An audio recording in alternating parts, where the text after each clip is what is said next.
Hello, everyone. Welcome and thank you for joining us today for a learning and growing webinar introducing the Think Aloud Strategy to teach math. Our presenter today is Eugene Allevato from Woodbury University. My name is Sidra Dastiger and I'm a member of the sales team here at Hawks Learning.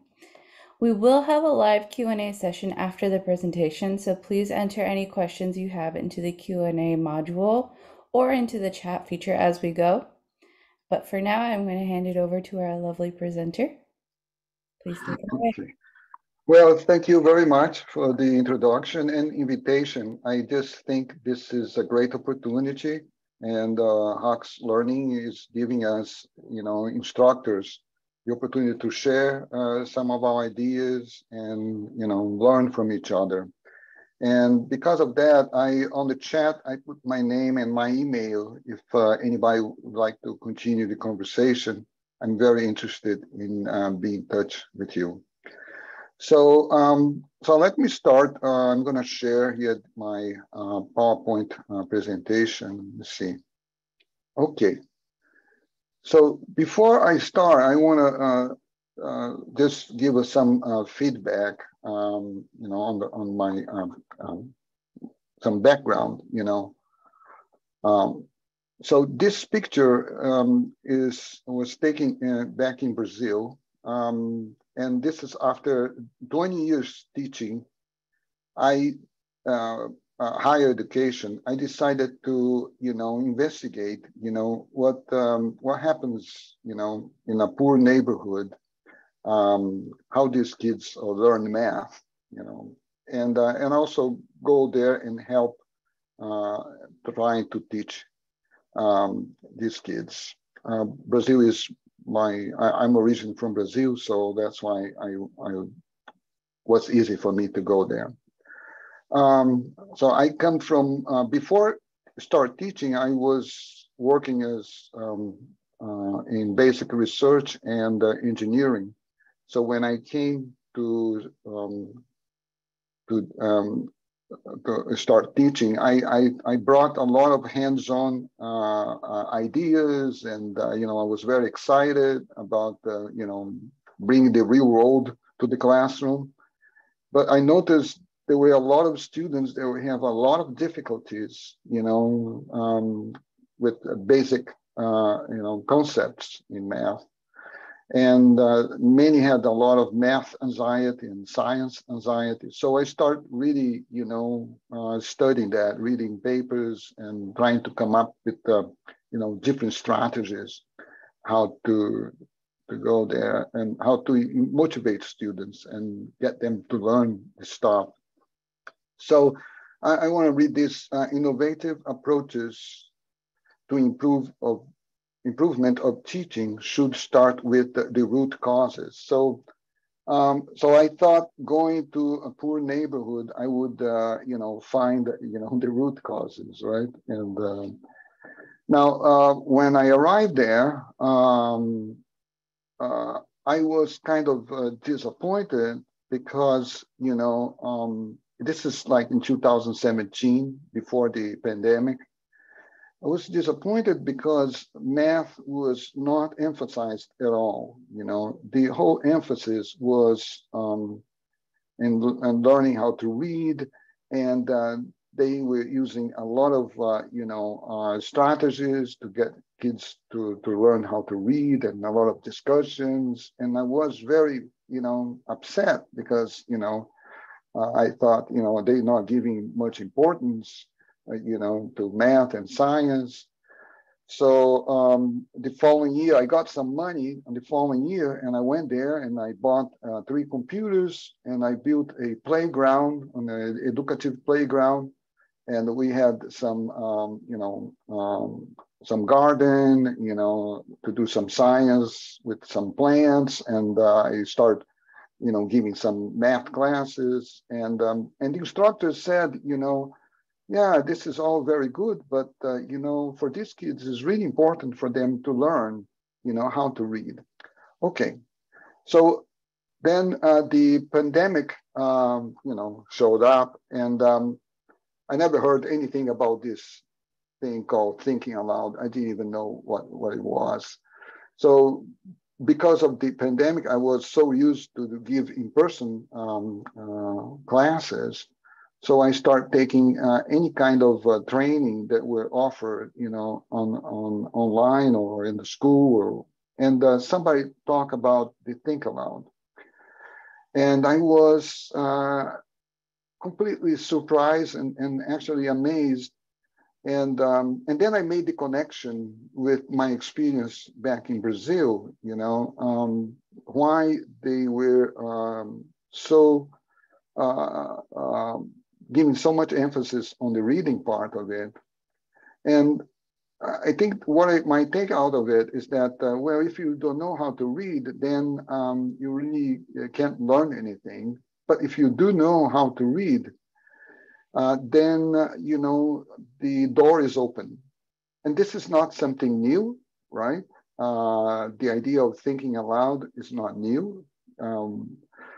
Plato already, had, the symposiums, and the symposium were a place where people, it was like a party. They would go there, drink, and start talking aloud, whatever was coming in their minds, so they could, discuss and come up with some of great ideas, When I was teaching in person, I always like to have students go to the board and solve problems. And I always ask them, while solving the problem, they were supposed to say whatever they were thinking.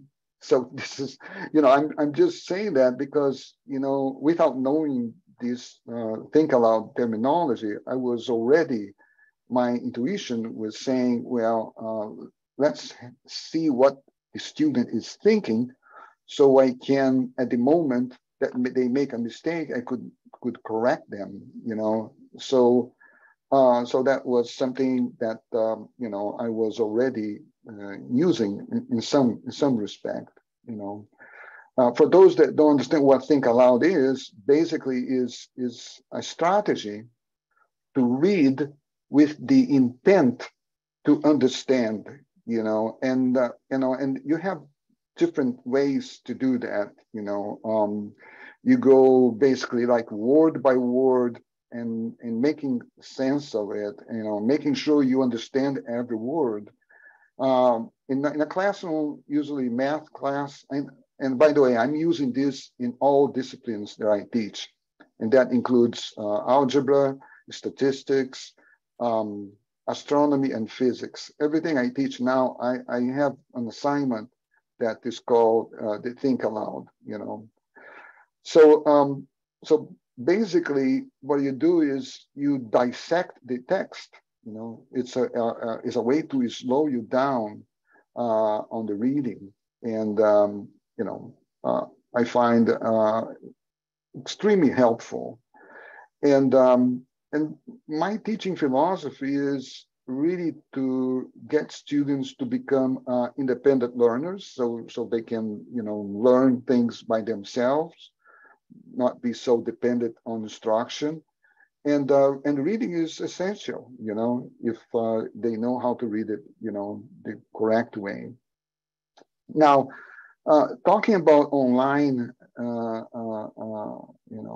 learning, I read this article from Garrison that says that distance education, its students learn better in online courses with consistent social, teaching, and cognitive presence. So what does that mean? That means, well, interaction, right? And if you go back with Vygotsky, he says that, we learn through social interactions. So the Think Aloud is not something that you do it alone. The assignment is actually a group of two, like two students, right?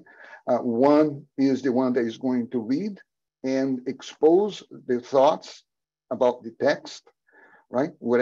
As you read, you should be thinking about something. And this activity is kind of force you to, to think and at the same time to expose whatever you're thinking, like explaining to yourself, right? As you read, you try to explain to yourself what is the content that the author trying to convey to you. So, and also you'll be questioning, right? At the same time, you're going to be predicting, what is this leading to? And so in the classroom, usually I ask students, what is, if you read something like this, the product of two numbers, right? The product of two numbers. What does the product mean? And some students know, some students don't know. They don't know what consecutive means. Those are all kind of key words that we see a lot in math.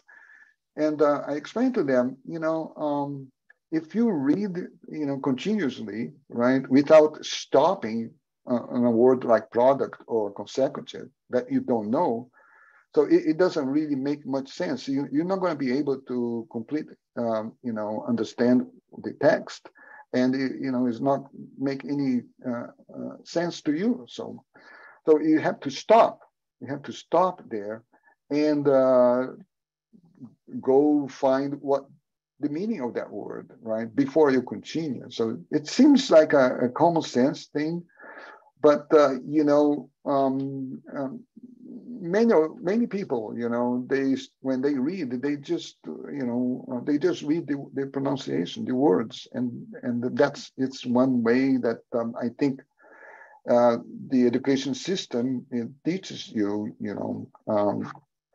how to read, So let me go to the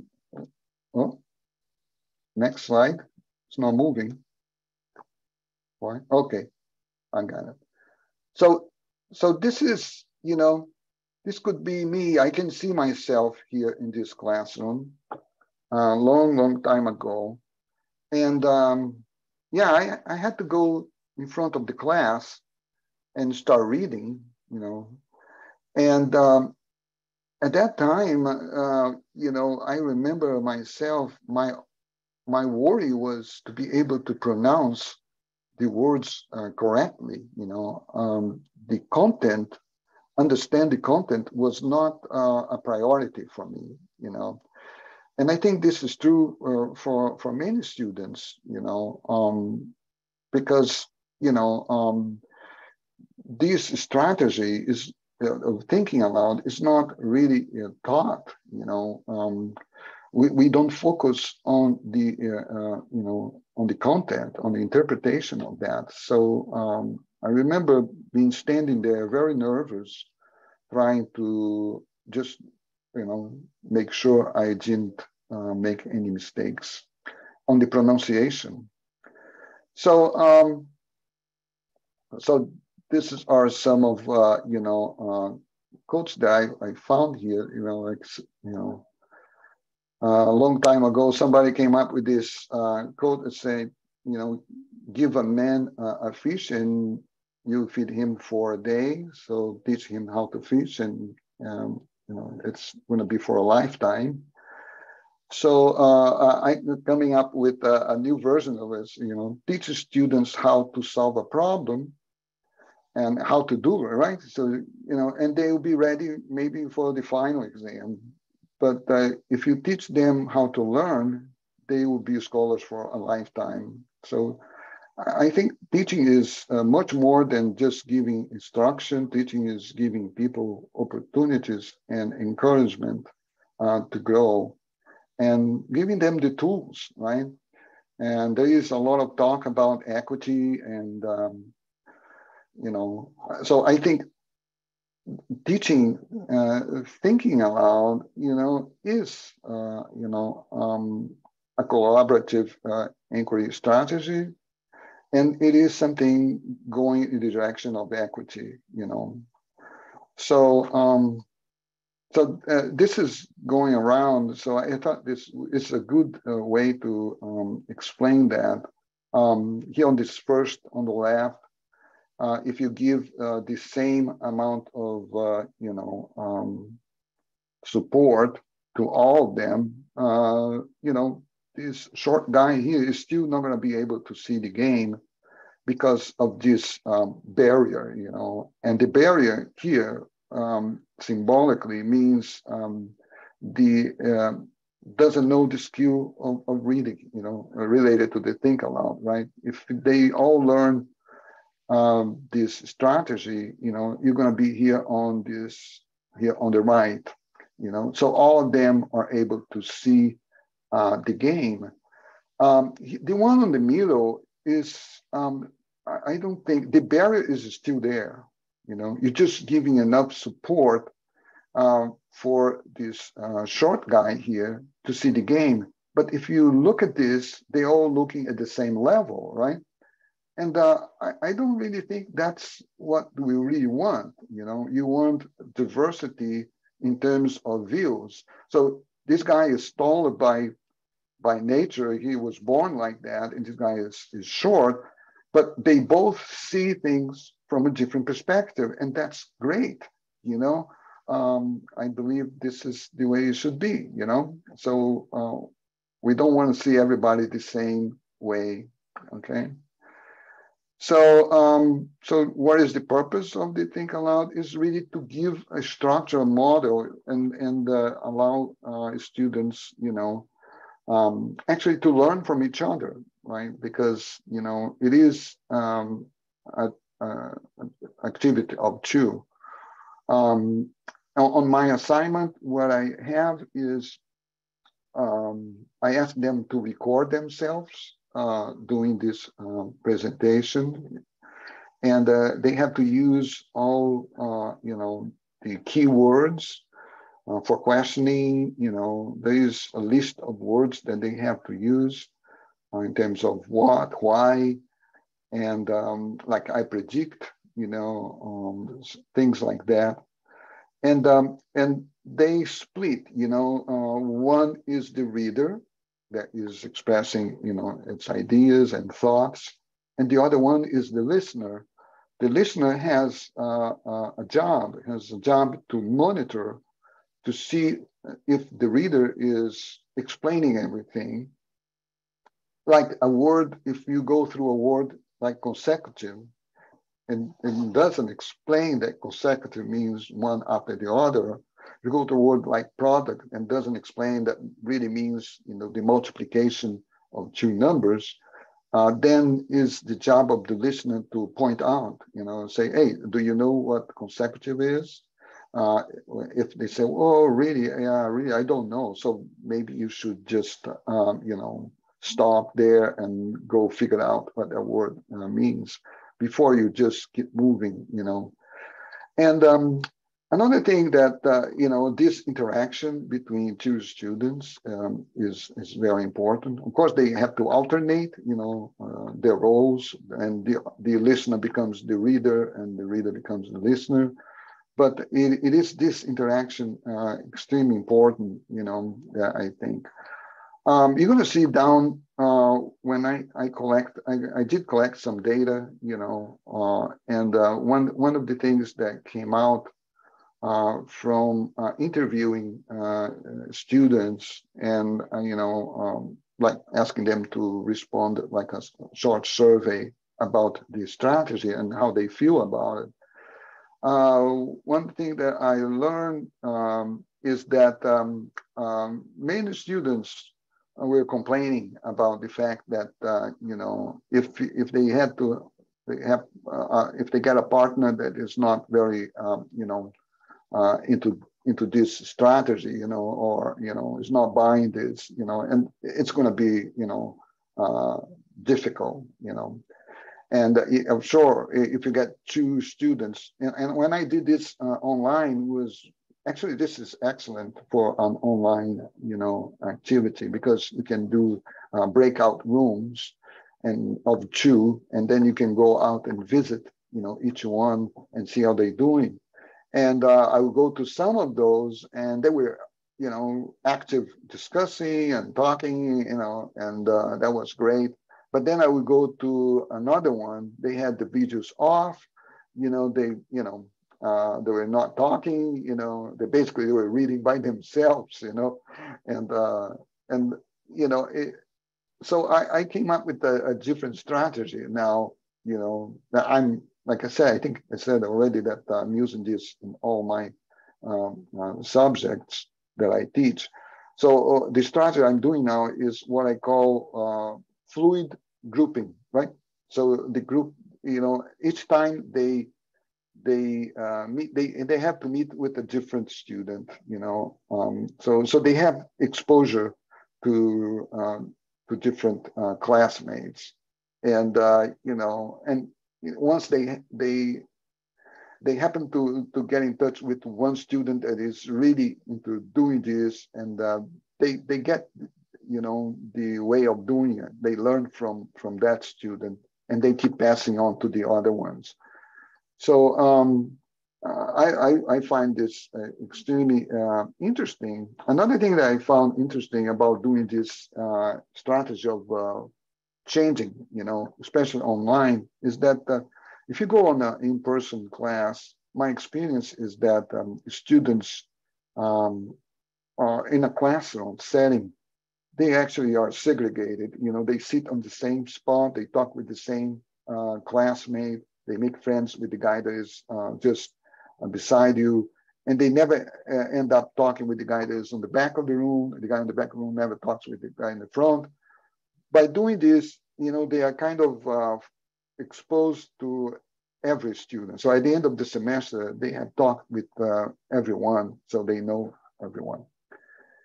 So in terms of socializing, the think aloud is, you use your knowledge, right? When you read something, you make this connection, with the things that you already know, and by doing that, you're sharing, your experience with other students, and they learn from it.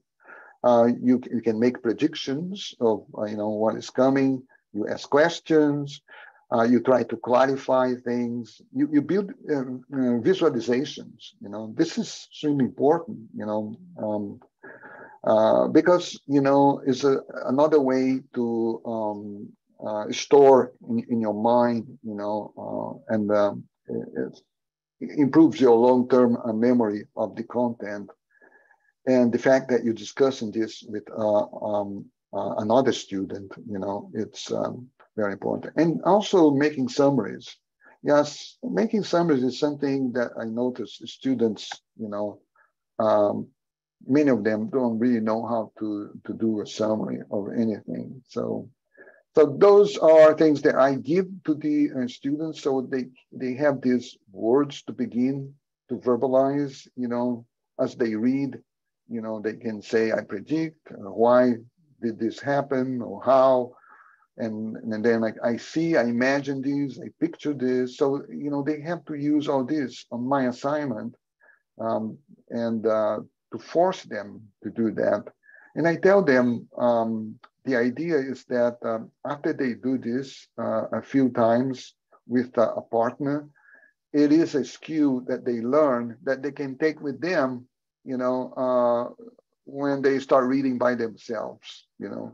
It's everything is trying to create a habit of reading things, slow down, right? And at the same time with the intent to understand, the topic. So now here, I kind of graphing here, some of the students that were negative about, they think aloud, and I was trying to understand why, they were negative. So one here says too slow and reduced my comprehension. That's yeah. The purpose of the strategy, it is to slow you down, right? So you think about, you reflect more, And another student said, "Oh, I rather write it down." Well, the think aloud strategy, does not deprive you from writing. You can continue reading, and expressing your thoughts and writing at the same time.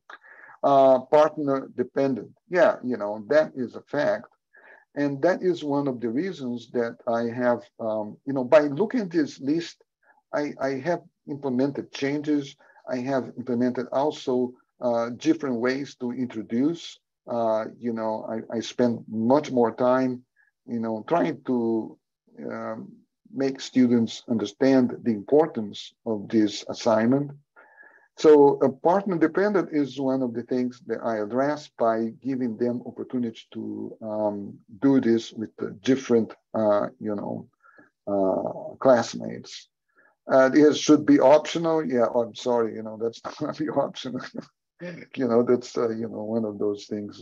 Rather have a lecture. Yeah, it is true, very convenient just to listen, to somebody else speaking rather than have to, active participate. Active learning, is proven to be, very important in the learning process. So I tell them, that's the way it is, stressful. Yeah, I can understand it's stressful. Reading in front of people, giving presentations in front of people is stressful. But the truth is, if you never do it, you're never going to learn things.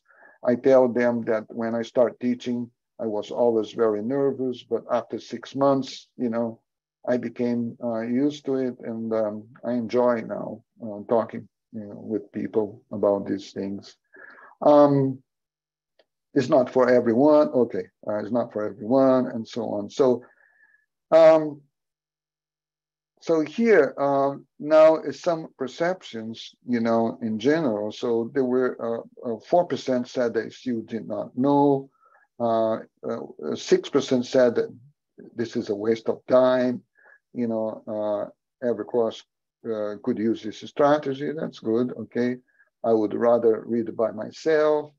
I understand that, uh, communicating and, interacting with people is a difficult thing. And we have to recognize that. So students, it is important for specific courses. Well, I don't really believe that. I'm been using this in different disciplines. And the 51 said, helps me understand while I'm reading. So now here, those are the ones that gave a positive response.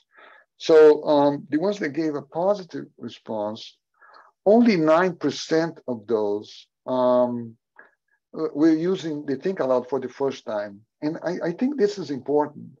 It's important to know this because, um, uh, I really believe this is a strategy that should be used in high school, elementary school, everywhere. Everyone should be using this. And if we do that, then, the benefits, are going to be, really good. 16% think that we'll be using this in the future. 34 said social interaction help understanding. So they see the good part of it, and helpful, for comprehension. Okay, let's move on. Yeah, so here, they were, saying that discussion was 100% thought that, helped discussion. 100% thought that, from the positive ones, right? That information was helpful and helped them understand. But still, 75% here thought that was something that depends on the partner, and that's something that I addressed with changing. Now, going back to that paper from Garrison, saying that the teaching presence, social presence, and cognitive presence, so I on the survey, it indicated there was some significant difference here, especially between teaching and cognitive one. And I decided to focus on the cognitive part. And you see, what influenced the cognitive part was really, the fact that they have used this before. So the students that have used this before and accept this as, became better at it, at doing it.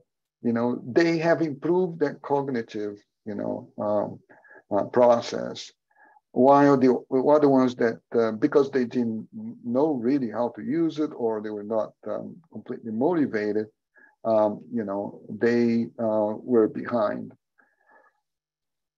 So here now, bringing Vygotsky into this is that the thinking aloud is something that we can use this on the zone of proximal development. So Vygotsky is this educated Russian educator that came up with this idea that these two dimensions, and this intercept is this zone where students still don't know it, by they can learn if they have support, right? So the think aloud is something that gives them this scaffolding, the support from another classmate or even the instructor. And and I think that's important. And this is go in parallel with project-based learning, so that can be used here on both these. So I implemented the fluid grouping to perform the think aloud. It is a step towards equity, also because exposes you to all students in the classroom, and you people that has different background, different way of understanding things. So it is a learning experience, that I think is very important. So this here is the one of the students' comments that I'm putting down here. So I think if it had been in person, things would be easier. Well, I'm not sure about that, because in a classroom, if you're going to be reading, everybody's going to be reading. It's going to be very loud. So now that I'm back on in-person teaching, what I'm doing is I do this assignment as something outside the class. And again, the emphasis of the depending on the partners, that it might influence the outcome. But it is my belief that once they go through this series of experiences and working with different partners, at the end, they will all learn from each other. And yeah, so I'd like to stop here now, and like to go to the Q&A. Hopefully, you guys. Well, so far we have one question that's a two-parter. Are Yeah. students reading textbooks during class, and how are you integrating this into your lecture lesson plan? Yeah, like I said, if it's online, yeah, I can do that as part of the class.